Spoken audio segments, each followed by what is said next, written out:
1,00,000 మంది శివభక్తులతో కలిసి మహారుద్రాక్ష పూజలో పాల్గొనండి. వెంటనే కాల్ చేసి మీ పేరును నమోదు చేసుకోండి. హాయ్ హలో నమస్తే, వెల్కమ్ టు సుమన్ టీవీ. ప్రస్తుతం మనతో పాటు ఉన్నారు డాక్టర్ మధురిమారెడ్డి గారు, సైకాలజిస్ట్ అండ్ లైఫ్ కోచ్. మేడంతో మాట్లాడదాం. నమస్తే మ్యామ్. నమస్తే నవీన గారు. మ్యామ్, మ్యారేజ్కి ముందు సెక్స్ మనం వింటూనే ఉంటాం కదా. ఈ మధ్య కాలంలో అది ఒక ట్రెండ్ అయిపోయింది. అంటే పెళ్ళి అయ్యాక తెలుసుకునేది, పెళ్ళికి ముందే ఎందుకు తెలుసుకోకూడదు అని. అంటే అసలు మ్యారేజ్కి ముందు సెక్స్ అంటే మీరేం చెప్తారు అసలు? అంటే ఇది అఫ్ కోర్స్ డెఫినెట్లీ పర్సనలైజ్డ్ అమ్మా. ఇది డెఫినెట్లీ ఇప్పుడు చాలా మంది క్లయింట్స్ డిఫరెంట్ టైప్స్ ఉంటారు. నేను చెప్పాను కదా, ఇంట్రోవర్టిక్ ఉంటారు, ఎక్స్ట్రోవర్టిక్ ఉంటారు. దీంట్లో ఇది డెఫినెట్లీ పర్సనలైజ్డ్ అని చెప్పొచ్చు. ఇది ఒక్కొక్కరి సొంత అభిప్రాయం. ఇప్పుడు ఉండే దాంట్లో అయితే కాలంలో అందరికీ సొంత అభిప్రాయం. ఇప్పుడు వాళ్ళ ఓన్ ఇది. దానివల్ల కూడా కొంతమందికి మెంటల్ డిజార్డర్ కూడా అయింది. మెంటల్ హెల్త్ కూడా అది కూడా ఒక కారణం అవుతుంది. పెళ్ళికి ముందు సెక్స్ అంటే ఒకప్పుడు ఏమవుతుందంటే 20 years and 22లో అండ్ 26 మ్యాక్సిమం 25లో మ్యారేజ్ చేసుకునే వాళ్ళు అందరూ. అప్పుడు ఏమయ్యేది అంటే అందరూ చిన్నప్పటి నుంచి అమ్మా నాన్న చెప్పేవాళ్ళు. ఇంట్లో కూడా ఫ్యామిలీ బాండింగ్ చాలా బాగుంది, స్ట్రాంగ్ ఉండేది. ఒకప్పుడు ఫ్యామిలీ బాండింగ్ ఉండేది, పేరెంట్స్ అందరు కలిసిమెలిసి ఉండేవాళ్ళు. అప్పుడు ఒక్కరే కూతురు ఒకడే కొడుకులాగా ఉండేది కదా చాలా కాలం అప్పుడు. సో బ్రదర్స్ సిస్టర్స్ అందరు కలిసి మీద ఎక్కువ టైం ఇచ్చేవాళ్ళు. Every day head of the family, అమ్మ నాన్న బ్రదర్స్ సిస్టర్స్ అందరూ కలిసి పెరిగేవాళ్ళు, కలిసి మాట్లాడుకునేవాళ్ళు ఎవ్రీడే. ఇప్పుడు అలా ఉండదు. ఇప్పుడు ఎడ్యుకేషన్ వల్లన్నా కావచ్చు, బయట ఉంటున్నారు, హాస్టల్లో ఉంటున్నారు, తక్కువ టైం అవుతుంది ఇంటరాక్షన్ అందరితో. సో దానివల్ల కూడా అందరికీ ఒక లోన్లీనెస్ ఉంటుంది, ఒక ఇన్కంప్లీట్నెస్ ఉండి కంప్లీట్నెస్ ఉండట్లేదు. అందుకే ఏంటంటే ప్రతి ఒక్కరు మెయిల్ అండ్ ఫీమేల్ ఆపోజిట్ సెక్స్తో కనెక్ట్ అవుతున్నారు బయట. సో వాళ్ళు పెరిగే వాతావరణంలో కానీ, చదువుకునే దగ్గర కానీ అట్లా ఆపోజిట్ సెక్స్తో కనెక్ట్ అవుతున్నారు. సో అది ఏమవుతుందంటే కొంతమంది ఇంట్రోవర్టిక్ అనుకోండి. ఇప్పుడు నేను ఇంట్రోవర్టిక్ ఎక్స్ట్రోవర్టిక్ చెప్తున్నాను. ఇంట్రోవర్టిక్ ఒకవేళ అయితే వాళ్ళు ఆపోజిట్ సెక్స్తో ఇప్పుడు లాంగ్ ఉంటుంది ఎడ్యుకేషన్. ఇప్పుడు గ్రాడ్యుయేషన్ తర్వాత మాస్టర్స్ అనుకోండి. ఇప్పుడు అఫ్కోర్స్ ఇంటర్ నుంచే కనెక్ట్ అవుతున్నారు, boy friend girls friend inter నుంచే ఉంటున్నారు అందరికీ. సో అది పర్సనలైజ్డ్. ఒకవేళ మెచ్యూరిటీతో వాళ్ళు ఒకవేళ లవ్ అండ్ నిజంగానే వాళ్ళు లవ్ రొమాన్స్ వాళ్ళకి అర్థమయ్యే మెచ్యూరిటీతో అయితే, when they are committed and having sex అనుకోండి మెచ్యూరిటీతో, and they are committed and they wanted to marry, అలాంటివన్నీ నేను కమిటెడ్ అయ్యే రిలేషన్షిప్తో నేను ఐఎమ్ గెట్టింగ్ ఫిజికల్ అనుకోండి, వాళ్ళు దే హ్యావ్ ద కమిట్మెంట్. కాదు అనుకొని ఏమైనా డిస్టర్బెన్స్ అయిందంటే వాళ్ళలో, మరి they are getting into multiple relationships and వాళ్ళు ఎక్కడైనా హర్ట్ అయిందనుకోండి, అది రిమైన్ అవుతుంది గిల్ట్ లాగా. ఇప్పుడు అమ్మాయి ఒకవేళ సెన్సిటివ్ అయిందనుకోండి, అండ్ అది ఒక రిలేషన్షిప్ ఎండ్ స్మూత్ కాదు, సమ్ ఆర్గ్యుమెంట్స్తో, సమ్ డిస్టర్బెన్సెస్తో, అబ్బాయి అన్న అనొచ్చు, అమ్మాయి అన్న కావచ్చు. ఈవెన్ అబ్బాయి కూడా చాలా ఎమోషనల్ ఉంటారు, అబ్బాయి కూడా సెన్సిటివ్ ఉంటారు. ఐఎమ్ నాట్ టెల్లింగ్ దట్ అమ్మాయిలు సెన్సిటివ్ ఉంటారని. అబ్బాయిలు కూడా ఈక్వలీ ఎమోషనల్ ఉంటారు, ఈక్వలీ సెన్సిటివ్ ఉంటారు. ఒక్కొక్కసారి అమ్మాయిలు అంటారు, నేను సెక్షువలీ కంపాటబిలిటీ లేదు నీతో, I'm not happy with you అని. అది అబ్బాయిలలో చాలా ఎమోషనలీ డిస్టర్బెన్స్ చేస్తుంది. ఇంకొకరితో మళ్ళీ అబ్బాయి పెళ్ళి అయిన తర్వాత హ్యాపీగా ఉండలేడు. ఈ పెళ్ళికి ముందు ఇలాంటి రిలేషన్షిప్స్ దేనికి వెళ్తున్నాయంటే, పెళ్లి తర్వాత ఇప్పుడు కనెక్ట్ కావడం లేదని మనం డిస్కస్ చేసాం కదా.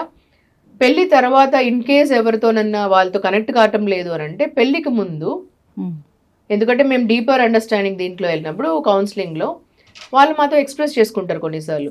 పెళ్ళికి ముందు ఇలా ఉంటే అమ్మాయి బ్లేమ్ చేసేసి, నేను I'm not happy with you sexually అంటే 100-200 times అయిన తర్వాత నేను సెక్షువలీ కంపాటబిలిటీ నీతో లేదు నాకు అని ఒక బ్లేమ్ వేసేస్తే దే గెట్ వెరీ హర్ట్. ఆ హర్ట్ ఉండిపోతుంది వాళ్ళకి. ఇప్పుడు అన్ని రిలేషన్ బాగున్నా ఫిజికలీ కనెక్ట్ కాలేకపోతారు, మళ్ళీ ఎమోషనలీ కనెక్ట్ అయినా ఫిజికలీ కనెక్ట్ కాలేకపోతారు. సో ఇవన్నీ is a personal things. So it has to get into మెచ్యూరిటీతో కావచ్చు. అందుకే టోటలీ ఇట్ ఈస్ పర్సనలైజ్డ్.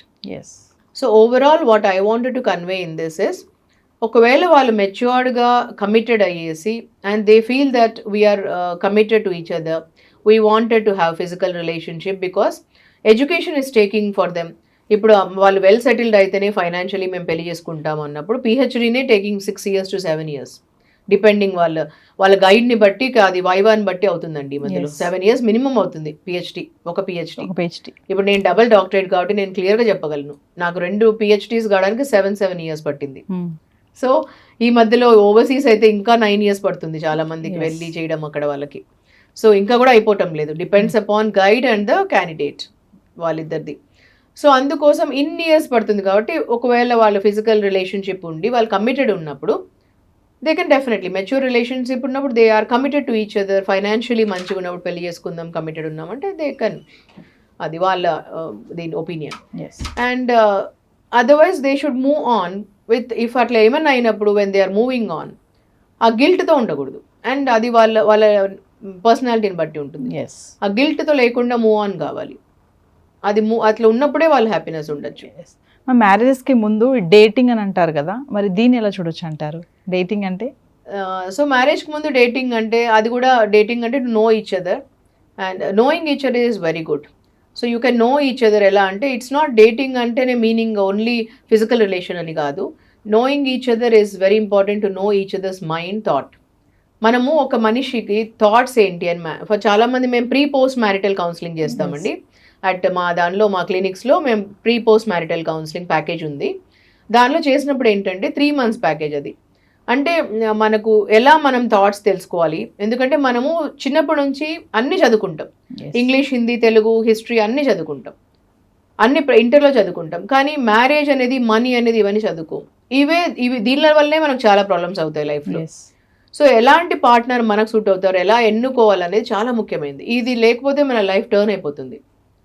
చాలామంది మనము అసెట్స్ చూస్తాం, వాళ్ళు ఎంత రిచ్ ఉంటారు, ఎన్ని ఉంటాయి, ఆ లయబిలిటీ తెలియదు మనకు వాళ్ళవి. ఇవి చాలా మనకు థాట్స్ అనేది మ్యాచ్ కావడం చాలా ఇంపార్టెంట్. ఆ థాట్స్ ఎలా మ్యాచ్ అవుతాయి వాళ్ళకు అంటే ఫస్ట్ నార్మల్ న్యాచురల్గా we need to talk to each other. అప్పుడు వాళ్ళు you can argue, agree, anything చేసుకోవచ్చు. ఆ థాట్స్ మ్యాచ్ అవుతాయి లేదా తెలుసుకోవడం ఇంపార్టెంట్. It's very important. అదే కంపాటబిలిటీ అంటాం. So you may like Mahesh Babu, I may like Prabhas. మీరు హేట్ చేయాల్సిన అవసరం లేదు. నేను ప్రభాస్, నా మూవీస్ అంటే ఇష్టం అంటే సేమ్ థింగ్ నాకు మహేష్. రెండు ఈరోజు ఈ సినిమా చూడొచ్చు, రేపు వేరే సినిమా చూడొచ్చు. ఈరోజు ఈ రెస్టారెంట్ పోవచ్చు, రేపు వేరే రెస్టారెంట్కి వెళ్ళొచ్చు భోజనం చేయడానికి. ఇలా ఉండాలి లైకింగ్ అంటే. ఒకరొకరిని హేట్ చేసుకొని మనం అలా చేసుకోవాల్సిన అవసరం లేదు. సేమ్ మ్యారేజ్లో కూడా ఒకరొకరిని ఇన్స్పైర్ చేసేలా ఉండాలి. ఒకరొకరు థాట్స్ మ్యాచ్ అయితేనే బాగుంటుంది. ఈ ఒకరొకరిని రెస్పెక్ట్ చేసుకునేలా ఉండాలి. హస్బెండ్ వైఫ్ రిలేషన్ అంటే ఈరోజు ఒకరొకరికి మనము డిస్రెస్పెక్ట్ ఇచ్చుకొని నువ్వు నా మాట వినేసి ఇలా ఉండాలి, ఇలా అలా ఉండదు. It's a companionship, balancing. It's a compatibility ఉండాలి ఒకరొకరి పట్ల.